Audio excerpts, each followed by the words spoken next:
start our formal program, I want to acknowledge the land on which we gather. The Ontario Centre of Innovation's work takes place on traditional Indigenous territories across the province.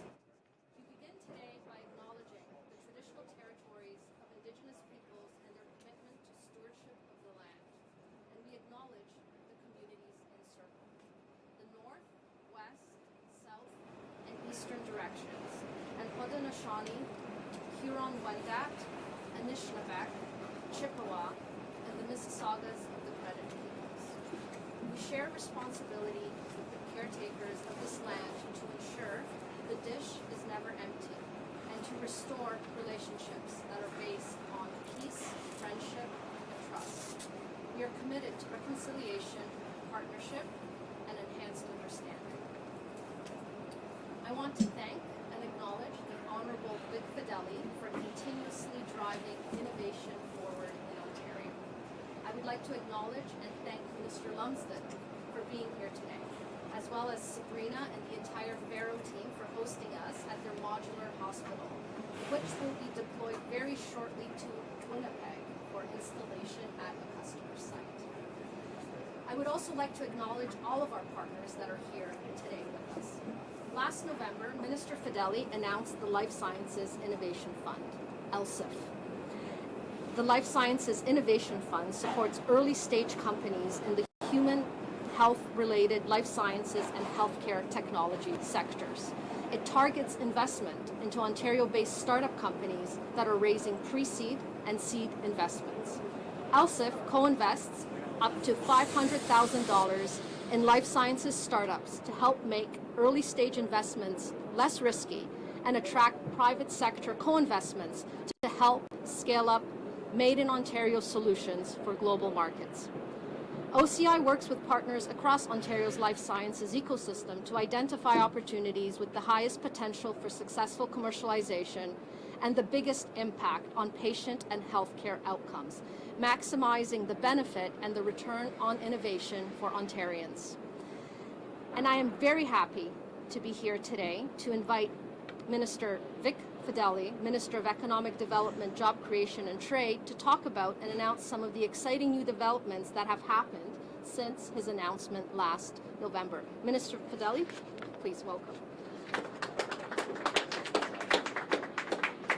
Thank you, Claudia. You know, we were together earlier this week, and I made a comment to Claudia that every time we're together, there's money happening. And she said, no, Victor, every time we're together, there's innovation happening. And that's exactly what she said again today. So it's really wonderful to see the entire OCI team. Hi, everybody. Thank you for crowding into this exciting facility that Sabrina's going to talk about in a moment. It's great to be here in Hamilton alongside our wonderful colleague, Minister Neil Lumsden. I've hosted you in North Bay. You're hosting us here in Hamilton today. It's been really wonderful working with you, Neil. He is such a strong representative for Hamilton Stoney Creek. You sent him to Queen's Park, and just the size of him alone, he elbows his way through all the discussions at caucus, and so there's nobody at Queen's Park that's not familiar with what's happening here and the needs of Hamilton East Stoney Creek. So thank you, Neil. And thank you, Sabrina, for giving us this opportunity to tour Pharaoh International. We're very exciting. It's a pleasure to see you again and to meet some of the Pharaoh team. Premier Ford often talks about the Ontario spirit. It's really the spirit of hard work, resilience, and innovation, and that underpins our entire economy.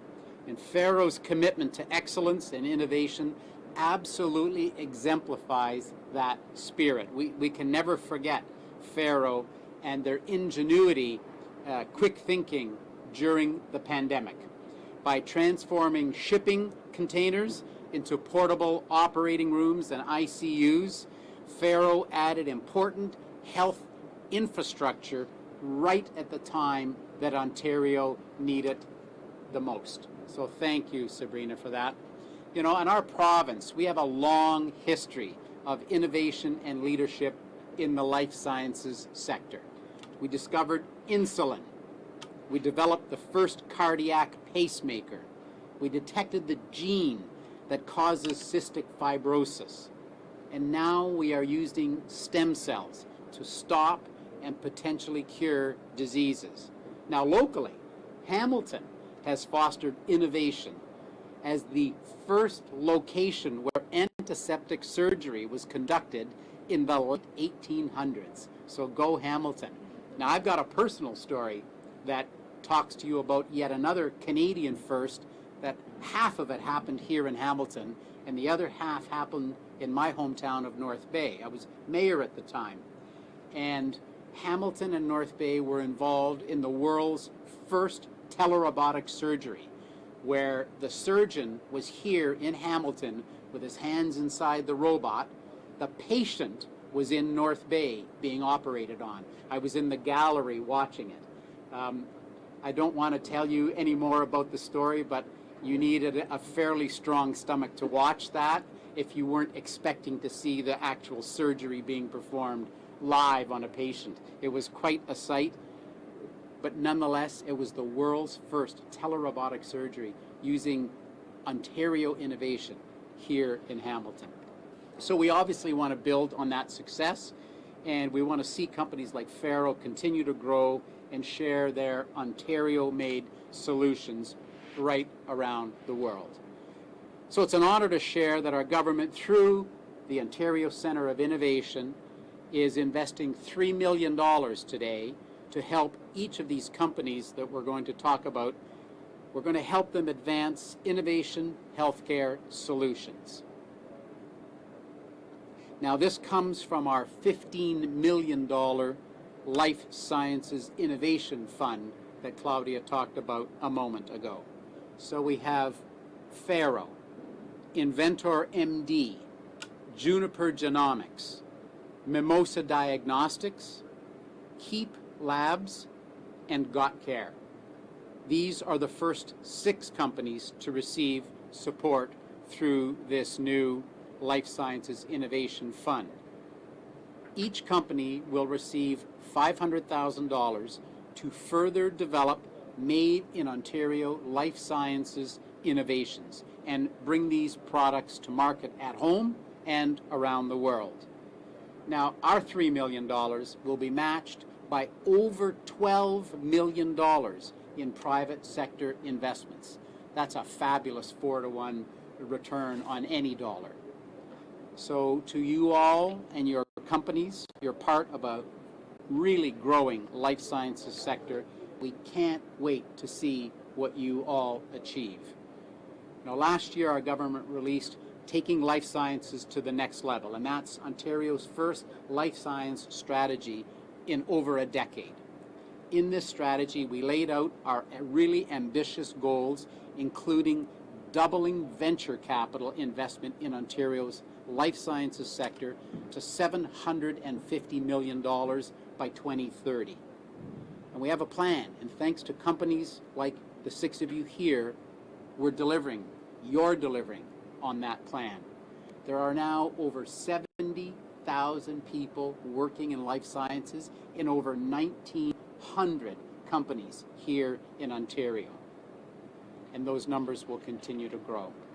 So as Claudia mentioned, OCI is bringing together 9 of Ontario's leading life sciences organizations with a new Life Sciences Memorandum of Understanding. And under that MOU, all of those organizations will work together to identify investment opportunities and monitor innovation in this life sciences sector. So together, we're ensuring that our life sciences sector continues to grow and that our province continues to be at the forefront of innovation. So thanks again to everybody here, all of your companies here, for joining us, for your dedication to building a strong Ontario.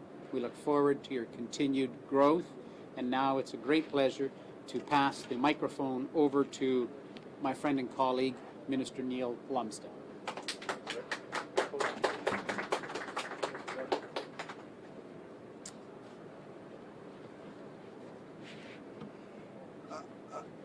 Mr. Fedeli, it's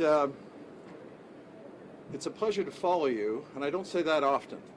But it is because we talk about you in many ways in Hamilton and across Ontario because of your leadership and your impact on not only innovation, but helping the economy and the people of Ontario take the next step and get better and better and better. And obviously, selfishly, I think about Hamilton, East Stoney Creek, and Hamilton in general, but our wings are broad, and and you are stretching as far as you can and making that difference. And I want to thank you for all Ontario, but especially when it comes to Hamilton. And before I bring up Sabrina, the boss, I'd just like to say it's great to be here at Pharaoh International. And anytime I get a chance to stand in front of people that are innovative, progressive, and show leadership in a lot of different ways, it's a real pleasure for me, whether I'm doing what I do or not. You can never have too many leaders with great ideas, concepts, and then are willing to make the move to turn it into action, not just talk about it. And I won't go on too far, given that this container is going to go to Winnipeg, and I want us all out of here before they pick our keisters up. You know, Ontario is home to the largest life sciences jurisdiction in Canada, and we're very proud of that. But we have to keep telling people, so that, because, you know, and for the longest time, and I spent a lot of time in Hamilton, everyone thinks, oh, it's Hamilton. It's one thing. It's only one thing. There isn't a more diverse, impactful, and I'll say aggressive in a nice way, a pursuit of making things better in this country than Hamilton. And this is a great example of it. Employing more than 70,000 people across Ontario and 1,900 firms in this province. That's incredible. That's why our government has stated is investing $3 million through the Life Sciences Innovation Fund to help these 6 companies that Vic identified continue to develop made in Ontario medical innovation at a time when we need it the most. The life sciences and medical innovation sector has been a driving force of the Hamilton economy, attracting world-class, it says talent, but I'm going to say people that are talented, and ideas, concept, and then bringing it to life.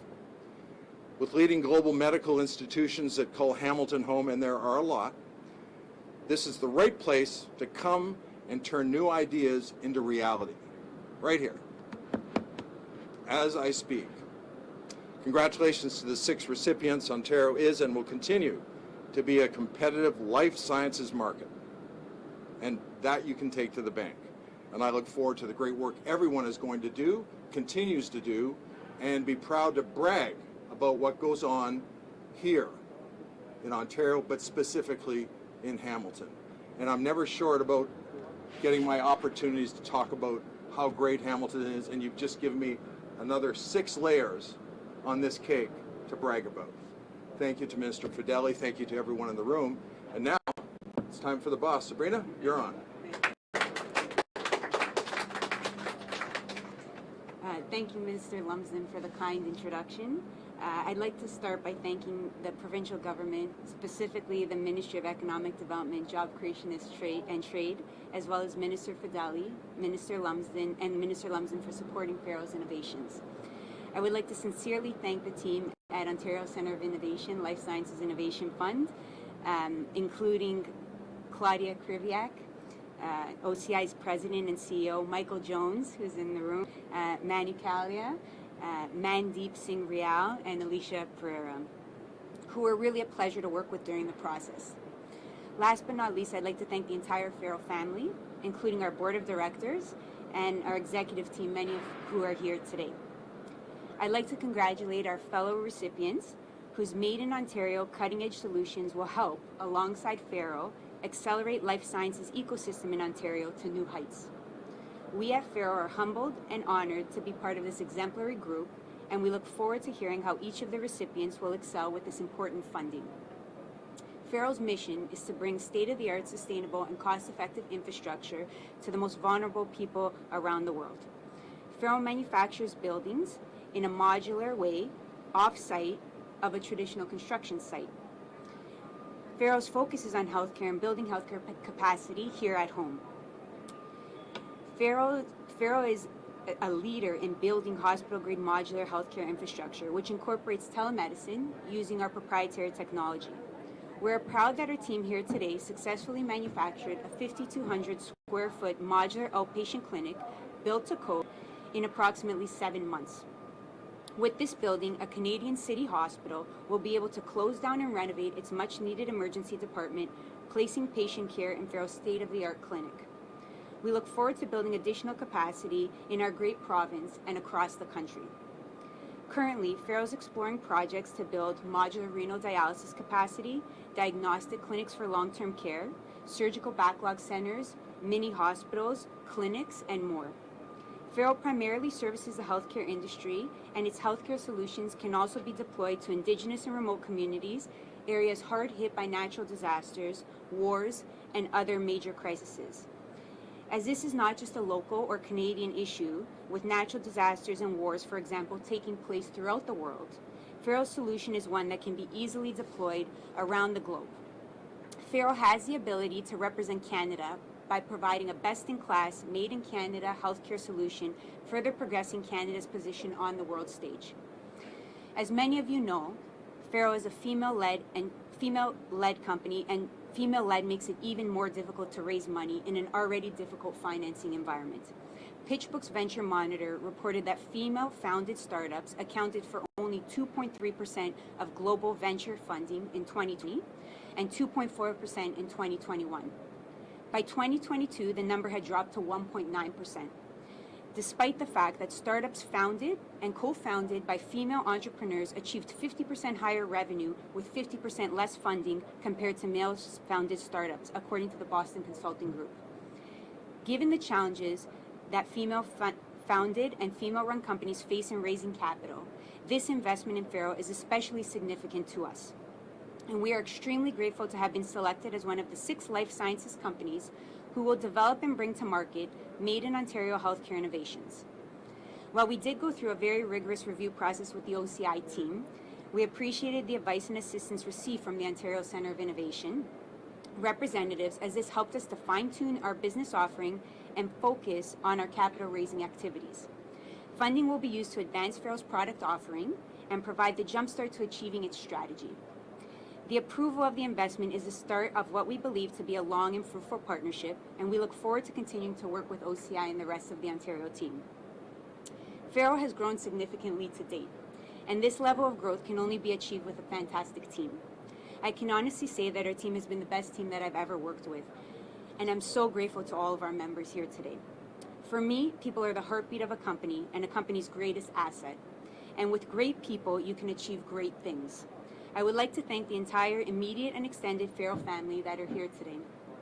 Finally, I would like to again express my sincere gratitude to the province, Minister Fedeli, Minister Lumsden, the OCI team, and in the words of Pharaoh's CFO, Maria Perella, who's in the back over there, we look forward to becoming a great Ontario and Canadian growth story. Thank you.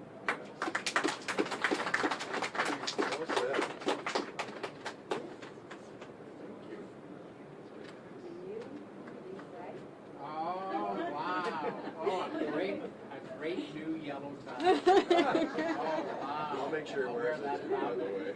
That is beautiful. And it's perfect yellow, too. Thank you. Oh, that is awesome. So thank you, everyone, for coming out today. I would like to open it up to media for any questions that you might have. So maybe, Minister, if we can have you come up here. Claudia, we can have you up here as well. Yeah, perfect. Any questions from media?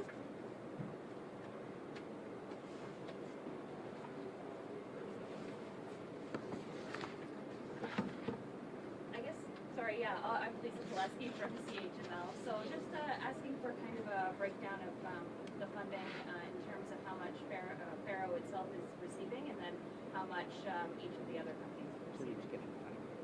Yes. Yeah, each of the 6 companies are receiving $500,000 from the fund. Okay. And how, maybe Sabrina would be better to speak to this, just to wonder about the funding.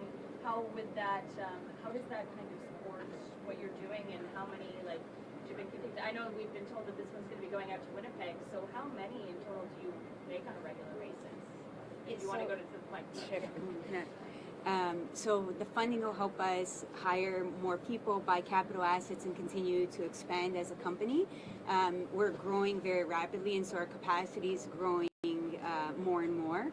We started very small, subcontracting, and eventually we'll manufacture in-house and continue to grow. At some point, we'd like to have capacity to build between 100,000 and 200,000 square feet in-house every year. So this is about 5,000 square feet? This is 5,200 square feet. To put that 100,000 in perspective, that'd be 20. I have to ask you, Kevin Winter, speculator. Vic, I just wanted to ask you, with the provincial government, there's an issue with affordability. People say that your government's not doing enough to address those pocketbook issues. Is there a response? Is the government doing enough?